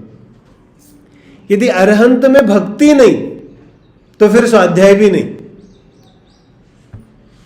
अरहंत सिद्धರಲ್ಲಿ ಯಾರಿಗೆ भक्ति शुद्ध ಇಲ್ಲ, भक्ति का अर्थ क्या होता है मालूम? भक्ति माने क्या होता है? भक्ति माने होता है अपने आप को भूल जाना, ये भक्ति होती है. भक्ति ಅಂದ್ರೆ ಏನು? कि ಯಾರು ತನ್ನನ್ನು ತಾನು ಮರಿತಾನೆ ಅವನು ಭಕ್ತ, ಮತ್ತು ತನ್ನನ್ನು ನೆನಪಿಟ್ಕೊಂಡು ಏನೋ ಮಾಡ್ತಾ ಇದ್ದಾನೆ वो भक्ति नहीं चल रही, कुछ और ही चल रहा है. ಈ ಪರಿಭಾಷೆಯನ್ನು ಇಟ್ಕೊಂಡು ಭಕ್ತಾಮರ ಓದೋದು, ಆವಾಗ ಭಕ್ತಾಮರ ಅರ್ಥ ಆಗುತ್ತೆ. ಆವಾಗ ಜಿನ ಧರ್ಮದ ಸ್ತುತಿ ಸ್ತೋತ್ರಗಳ ಅರ್ಥ ಆಗುತ್ತೆ. स्तुति माने होता है अपने आप को भूल जाना. तो जो व्यक्ति अपने को भूलता है वही स्वाध्याय कर सकता है. ಇನ್ನು ನಾನು ನನ್ನ ಅಹಂಕಾರ, ನನ್ನ ದೇಹ, ನನ್ನ ಕುಟುಂಬ, ನನ್ನ ಸಂಸಾರ ಇದು ನೆನಪಲ್ಲಿದೆ, ಭಕ್ತಿನೂ ಇಲ್ಲ, ಸ್ವಾಧ್ಯಾಯನೂ ಇಲ್ಲ. ಅರ್ಥ ಆಗ್ತಿದೆ? तो ಈ ಯಾವ ಕ್ರಮ ಇದೆ, ಸತತ ಕ್ರಮ, ಈ ಕ್ರಮದ ಮೂಲದಲ್ಲಿದೆ ಭಕ್ತಿ. ಈ ಎಲ್ಲ ಏನು ವಿಷಯ ನಡೀತಾ ಇದೆಯಲ್ಲ ನೇರವಾಗಿ ಅರ್ಥ ಮಾಡಿಕೊಂಡ್ರೆ ಈ ಎಲ್ಲ ವಿಷಯದ ಮೂಲ ಇದೆ ಭಕ್ತಿ. ಮತ್ತು ಭಕ್ತಿ ಮನೆ ಅನ್ಯಥಾ ಶರಣಂ ನಾಸ್ತಿ ತ್ವಮೇವ ಶರಣಂ ಮಮ, ಇದಕ್ಕೆ ಭಕ್ತಿ ಅಂತಾರೆ. ಮತ್ತೆ ಇನ್ನೂ 100 ಶರಣಗಳು ಕಾಣಿಸ್ತಾ ಇದ್ದಾರೆ. बोले भक्ति नहीं है तुम्हें, नाटक कर रहे हो तुम. भक्ति उसी को कहते हैं जो एक जगह टिके अपने आप को भूल करके. भाई तन्नನ್ನು ತಾನು ಮರೆತ ಮೇಲೆ ಇನ್ನೆಲ್ಲ ಓಡಾಡೋದಿದೆ.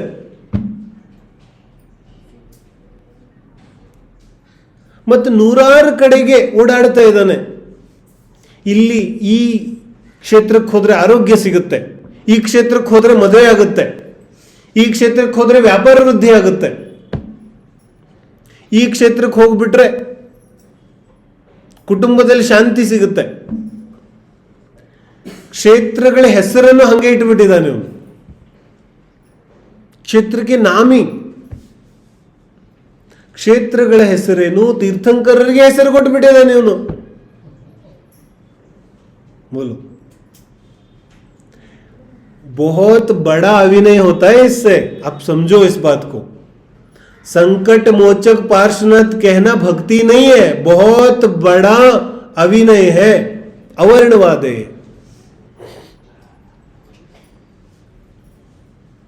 भक्ति ಇದೆ ಇದು. क्या स्वरूप था तीर्थंकर का और क्या बना दिया हम लोगों ने. तो भक्ति ಇದೆ ಇದು. ಈ एक निष्ठ भक्ति के बिना तो स्वाध्याय भी नहीं हो सकता. ಮತ್ತೆ ಸ್ವಾಧ್ಯಾಯ ಆಗಲಿಲ್ಲ ಅಂದ್ರೆ ಮುಂದಿನ ಏನೂ ಆಗೋದಿಲ್ಲ. सब दरवाजे क्लोज. आदिनाथ स्वामिಯನ್ನ बड़े बाबा ಮಾಡಿಬಿಟ್ವಿ. क्या होता है बड़े बाबा? बड़े बाबा किसको कहते हैं? आप बताओ, बड़े बाबा किसको कहते हैं? किसको कहते हैं बड़े बाबा? ताता मुत्तातनिगे बड़े बाबा उनको बोलते हैं ना. तो आदिनाथ स्वामी को बड़े बाबा बना दिया तुमने. ये अवर्णवाद है. 70 कोड़ा कोड़ी का बंद होता है इससे. अवर्णवाद. तो ಭಕ್ತಿನೇ ಇಲ್ಲ. ನಾವು ತುಂಬಾ ಹೇಳ್ತೀವಿ, ನನಗೆ ಅರ್ಹಂತ ದೇವಶಾಸ್ತ್ರ ಗುರು ಬಿಟ್ಟು ಏನು ಭಕ್ತಿ ಮಾಡೋದಿಲ್ಲ. ಭಕ್ತಿ ಎಲ್ಲಿದೆ? ಭಕ್ತಿ ಪೂಜೆ, ಅಷ್ಟದ್ರವ್ಯ ಪೂಜೆ ಮಾಡೋದ್ರಿಂದ ಭಕ್ತಿ ಆಗುತ್ತೆ, ಇಲ್ಲ ಸ್ತುತಿ ಪಾಠ ಮಾಡೋದ್ರಿಂದ ಭಕ್ತಿ ಆಗುತ್ತೆ. ನೈ ನೈ, ಪಹಲೆ ಮನಸ್ಸಾದ್ರೂ ಅರ್ಹಂತರಲ್ಲಿ ಅನುರಾಗ ಉಂಟಾಗಬೇಕಲ್ಲ.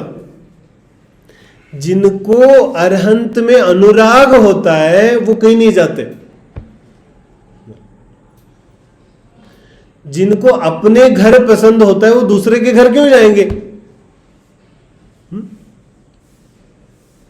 ಪ್ರಪಂಚದಲ್ಲಿ ಎಷ್ಟು ಧರ್ಮಗಳಿದೆ, ಎಲ್ಲವೂ ಆತ್ಮನ ಕಡೆಗೆ ಕರ್ಕೊಂಡು ಹೋಗುತ್ತೆ.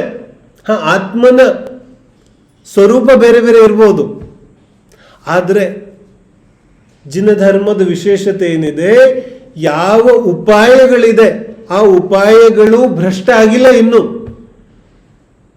ಉಪಾಯಗಳು ಭ್ರಷ್ಟ ಆಗಿಲ್ಲ. ಇನ್ನೂ ಉಪಾಯಗಳು ಶುದ್ಧ ಇದೆ. ಅರಹಂತರ ಜನಬಿಂಬ ಭ್ರಷ್ಟ ಆಗಿಲ್ಲ, ಶುದ್ಧ ಇದೆ. ಆದರೆ ಇದೇ ತರ ನಡೆದ್ರೆ ಅದು ಭ್ರಷ್ಟ ಆಗುತ್ತೆ. ಯಾವ ರೀತಿ ಅನ್ಯ ಧರ್ಮಗಳಲ್ಲಿ ಭ್ರಷ್ಟತೆ ಆಲ್ರೆಡಿ ಬಂದಿದೆ. ಹಿಂದೂ ಪರಂಪರೆಯಲ್ಲಿ ಕೃಷ್ಣ ಅಂದ್ರೆ 90% ಜನರಿಗೆ ಗೊತ್ತೇ ಇಲ್ಲ. ऐसी परिस्थिति हो जाएगी कि कृष्ण माने मोर पंख डालने वाला उनको कृष्ण बोल देंगे. ಅದೇ ಸ್ಥಿತಿ ಉಂಟಾಗ್ಬಿಡುತ್ತೆ. तो ಭಕ್ತಿ ವಾಸ್ತವಿಕವಾಗಿ ಅನನ್ಯವಾಗಿರುತ್ತೆ. ಅಲ್ಲಿ ಇನ್ನೊಂದು ಆಲ್ಟರ್ನೇಟಿವ್ ವಿಕಲ್ಪ ಇರೋದಿಲ್ಲ, ಅದು ಭಕ್ತಿ ಇದೆ. ಹೇಳ್ತಾ ಇದ್ದಾರೆ ಶ್ರೇಯೈಹಿ ಶ್ರೇಯಸ್ಗೋಸ್ಕರ, ಕಲ್ಯಾಣಕ್ಕೋಸ್ಕರ, ಸತ್ ಸುಖಕ್ಕೋಸ್ಕರ ಶ್ರೇಯಂತು, ಆಶ್ರಯವನ್ನ ಪಡಿ, ಸಾನ್ನಿಧ್ಯವನ್ನ ಪಡಿ. ಯಾರದ್ದು? ಆಪ್ತ ಪುರುಷ. ಅರ್ಹಂತ ಅಂತಾನು ಹೇಳಿಲ್ಲ, ಆದಿನಾಥ್ ಮಹಾವೀರ್ ಸ್ವಾಮಿ ಅಂತಾನು ಹೇಳಿಲ್ಲ. ಕ್ಯಾ ಕಹಾ? ಆಪ್ತ ಆಪ್ತ ಪುರುಷನ ಸಾನ್ನಿಧ್ಯಕ್ಕೆ ಹೋಗು. तो व्यक्ति ಹೇಳ್ತಾ ಇಲ್ಲ ಇಲ್ಲಿ, ಆಪ್ತ ಪುರುಷ. ಆಪ್ತ ಪುರುಷ ಮನೆ कौन? ಆಪ್ತ ಪುರುಷ ಮನೆ जो दोष रहित हो. ಆಪ್ತ ಪುರುಷ ಅಂದ್ರೆ ಯಾರಲ್ಲಿ ದೋಷ ಇಲ್ಲ. तो ದೋಷ ಯಾರಲ್ಲಿಲ್ಲ ಅವರ ಆಶ್ರಯಕ್ಕೆ ಹೋಗು. ಅದು ಯಾರೇ ಆಗಿರ್ಬೋದು. ಮತ್ತು ದೋಷದ ಪರಿಭಾಷೆ ಏನು? ರಾಗಾದಯ, ಮೋಹ ರಾಗ ದ್ವೇಷ, ಇದಕ್ಕೆ ದೋಷ ಅಂತ ಕರೀತಾರೆ. ಯಾರಲ್ಲಿ ಮೋಹ ರಾಗ ದ್ವೇಷ ಇಲ್ಲ ಅವರ ಸಾನ್ನಿಧ್ಯಕ್ಕೆ ಹೋಗು. ಅದು ಯಾರೇ ಆಗಿರ್ಬೋದು. ಮಾನ್ತುಂಗ್ ಸ್ವಾಮಿ ಬೋಲ್ತೇನೆ, ಬ್ರಹ್ಮ ವಿಷ್ಣು ಹರಿಹರ ಬ್ರಹ್ಮ, तो ಯಾರಾದ್ರೂ ಆಗಿರ್ಬೋದು. ದೋಷ ಇಲ್ಲ तो ನೀನು ಅವರ ಆಶ್ರಯಕ್ಕೆ ಹೋಗು. ಮತ್ತು ರಾಗದ್ವೇಷ ಇದೆ ಅಂದ್ರೆ ದೂರ ಆಗು. ಇದು ಬೇಬಿ ಸ್ಟೆಪ್. ಧರ್ಮದಲ್ಲಿ ಅಂಬೆಗಾಲಿದೆ. ಇದು ಇಲ್ಲಿಂದ ಪ್ರಾರಂಭ ಆಗಬೇಕಿದೆ. ಕಾಸೆ ಭಕ್ತಿ. तो ಭಕ್ತಿ ಯಾರಿಗೆ ಇನ್ನೊಂದು ಯಾವುದೇ ಆಪ್ಷನ್ ಇಲ್ಲ, ವಿಕಲ್ಪ ಇಟ್ಕೊಂಡಿಲ್ಲ, ಅವನಿಗೆ ಭಕ್ತಿ ಇದೆ. ಯಾರ ಹತ್ರ ವಿಕಲ್ಪ ಇದೆ ಅವನಿಗೆ ಭಕ್ತಿ ಇಲ್ಲ. ಈ ರೀತಿ ಭಕ್ತಿ ಯಾರಿಗಿದೆ ಅವನು ಸ್ವಾಧ್ಯಾಯ ಮಾಡ್ತಾನೆ. ಯಾಕೆ? ಆ ಆಪ್ತ ಪುರುಷ ಹೇಳಿರೋ ಉಪದೇಶ ಇದೆ, ಸತ್ಯ ಇದೆ. ಯಾರಲ್ಲಿ ಮೋಹ ರಾಗದ್ವೇಷ ಇಲ್ಲ ಆ ವ್ಯಕ್ತಿ ಉಪದೇಶ ಕೊಡ್ಬೋದು. ಯಾರಲ್ಲಿ ಪಕ್ಷಪಾತ ಇದೆ, ಒಬ್ಬರ ಬಗ್ಗೆ ರಾಗ ಇದೆ, ಒಬ್ಬರ ಬಗ್ಗೆ ದ್ವೇಷ ಇದೆ, तो ಉಪದೇಶ ಕೊಡ್ಲಿಕ್ಕೆ ಹೆಂಗೆ ಸಾಧ್ಯ ಇದೆ? ಇವನು ಭಕ್ತ ಇದ್ದಾನೆ, ಇವನು ಒಳ್ಳೆಯವನು, ಇವನು ನಿಂದನೆ ಮಾಡ್ತಾನೆ, ಇವನು ಕೆಟ್ಟವನು, फिर उपदेश कैसे होगा? तो बोले उपदेश ಯಾರು ಕೊಡ್ಲಿಕ್ಕೆ ಸಾಧ್ಯ? ಯಾರಲ್ಲಿ ಮೋಹ ರಾಗ ದ್ವೇಷ ಇಲ್ಲ. ಅದಕ್ಕೆ ಜಿನಬಿಂಬ ಇವತ್ತು ಶುದ್ಧ ಇದೆ. ತುಂಬಾ ಜನರಿಗೆ ಬೇಜಾರಾಗುತ್ತೆ ಕಿ ಮೂರ್ತಿಯನ್ನು ಶುದ್ಧವಾಗಿ ಇಡಿ, ಏನು ಹಾಕಬೇಡಿ ಅಂದರೆ. ಯಾಕಂದ್ರೆ ಮೂಲ ವಿಷಯ ಗೊತ್ತಿಲ್ಲ ನಮಗೆ. ಒಂದು ಜಿನಬಿಂಬದಲ್ಲಿ ಅಶುದ್ಧಿ ಬಂದ್ರೆ ಇಡೀ ಜಿನ ಧರ್ಮದಲ್ಲಿ ಅಶುದ್ಧಿ ಬಂದ್ಬಿಡುತ್ತೆ. ಫಿರ್ ಖತಮ್ ಕುಚ್ ಭಿ नहीं बचेगा. ಯಾಕಂದ್ರೆ ಏನ್ ಹೇಳ್ತಿದ್ದಾರೆ? ಆಪ್ತ ಪುರುಷ. ಆಪ್ತ ಪುರುಷ वो होता है जिसमें राग द्वेष नहीं. तो ರಾಗ ದ್ವೇಷ ಇಲ್ಲ ಅಂದ್ರೆ ವರ ಕೊಡ್ಬೋದೇನು? ಮೋಹ ರಾಗ ದ್ವೇಷ नहीं है तो ವರ किसको? ವರ ಯಾರು ಕೊಡ್ತಾರೆ? तो ವರ ಕೊಡೋದಿಲ್ಲ ಅಂದ್ಮೇಲೆ ಪ್ರಸಾದ ಯಾರಿಗೆ ಕೊಡ್ತೀರಿ? ಬೋಲು. ಅರ್ಹಂತರು ವರ ಕೊಡೋದಿಲ್ಲ ಅಂದ್ಮೇಲೆ ಪ್ರಸಾದ ಯಾರದ್ದು? हम गंधोदक को प्रसाद बोल देते. ಅವರ್ಣವಾದ ಇದೆ ಇದೆಲ್ಲ. ಗಂಧೋದಕ ಶಬ್ದ ಇದೆ ತಾನೆ, ಸುಂದರ ಶಬ್ದ ಇದೆ, ಅದಕ್ಕೆ ಪ್ರಸಾದ ಅಂದ್ಬಿಟ್ವಿ. तो क्या करो? तो प्रसाद अंद तक्षण ಎಲ್ಲರೂ ಕುಡಿಯಕ್ಕೆ ಶುರು ಮಾಡಿದ್ರು. क्यों? क्योंकि प्रसाद है भाई, तो पियो. गंधोदक पीने की वस्तु होती है, लेकिन क्यों पीने लग गए? क्योंकि किसी ने प्रसाद बोल दिया तो पीने लग गए.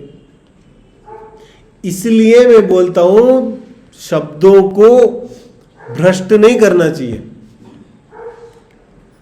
ಗಂಧೋದಕ ಇದೆ, ಇದರ ಅರ್ಥ ಏನು? ಗಂಧೋದಕ ಬೈ ಯಾವ ಉದಕ ಇದೆ ಅದು ಹೆಂಗಿದೆ?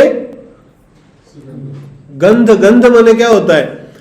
ಗಂಧ ಮನೆ ಚಂದನ ಹಾಕಿ ಎಲ್ಲ ಹಾಕಿ ಕೊಡೋದಲ್ಲ ಗಂಧ. ಗಂಧ ಮನೆ ಹೋತಾ ಹೈ पाद मूल का धूल, जो जिसको चरण रज बोलते हैं हम.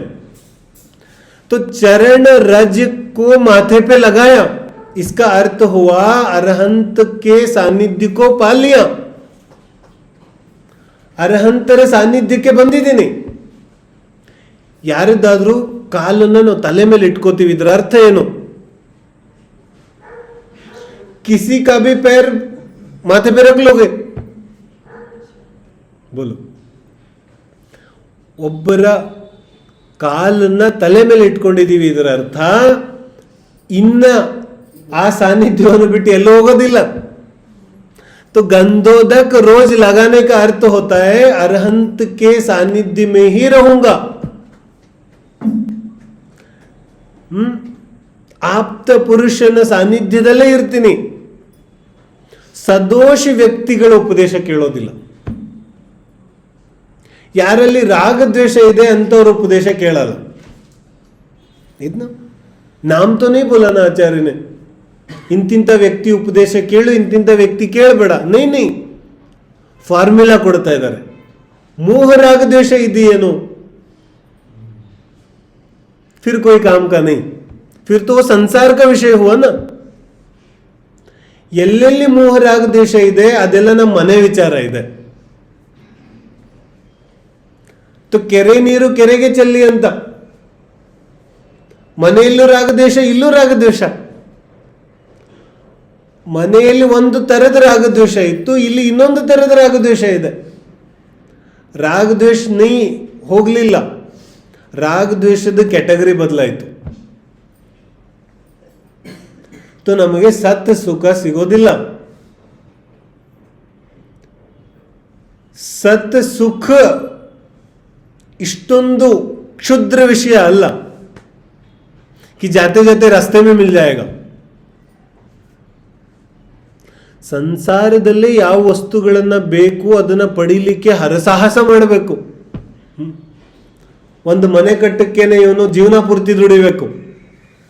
तो ಸತ್ ಸುಖ ಹಿಂಗೆ ಸಿಕ್ಬಿಡುತ್ತೆ. ಸತ್ ಸುಖಕ್ಕಾಗಿ ಏನೂ ಪ್ರಯತ್ನ ಮಾಡಲ್ಲ.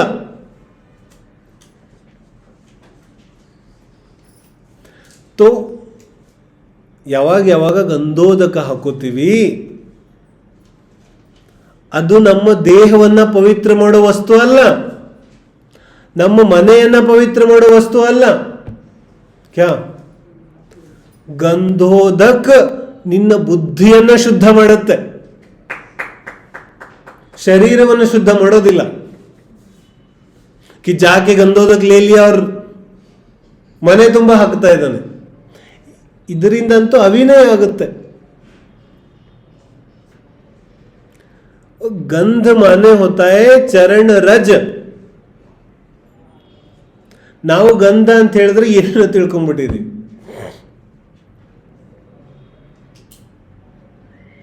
तो ಈ ರೀತಿ ಯಾರಿಗೆ ಭಕ್ತಿ ಆಗುತ್ತೆ ಆ ವ್ಯಕ್ತಿಗೆ ಸ್ವಾಧ್ಯಾಯಕ್ಕೆ ಪ್ರವೇಶ ಇದೆ. तो ಹಿಂದೆ ಹೇಳಿದ್ರು ಶ್ರವಣ है ना. तो ಈ ಶ್ರವಣಕ್ಕೆ ಕಂಡೀಷನ್ ಏನಿದೆ? ಭಕ್ತಿ. भक्ति इधरे श्रवण, भक्ति नहीं है तो श्रवण भी नहीं. फिर तो श्रवणದಿಂದ सम्यक ज्ञान, चारित्र, कर्मनाश और सत सुख ಇದು ಕ್ರಮ ಇದೆ. ಈ ಕ್ರಮದಿಂದ ಹೋದರೆ ಯಾವ ಜೀವನದ ಪರಿಭ್ರಮಣೆ ಇದೆ, ಅಲೆದಾಟ ಇದೆ, ಆ ಅಲೆದಾಟ ನಿಲ್ಲಬಹುದಿದೆ. ಆ ಅಲೆದಾಟ ನಿಲ್ಲಲಿ ಅನ್ನೋ ಉದ್ದೇಶದಿಂದನೇ ಈ ಒಂದು ಶ್ಲೋಕ ಇದೆ. तो ಇದರ ಟೋಟಲ್ ಯಾವ ಸಾರ ಇದೆ ಅದೇನಿದೆ? ಜಿನೇಂದ್ರ ಆಪ್ತ ಪುರುಷ ನಿರ್ದೋಷ ವ್ಯಕ್ತಿಯಲ್ಲಿ ನಿಷ್ಠೆ, ಪ್ರಾಮಾಣಿಕತೆ, ಶುದ್ಧೆ ನಿರ್ದೋಷ ವ್ಯಕ್ತಿಯಲ್ಲಿ ಅದಿದ್ದರೆ ಮುಂದೆ ಜೀವನದ ಕಲ್ಯಾಣ ಆಗುತ್ತೆ.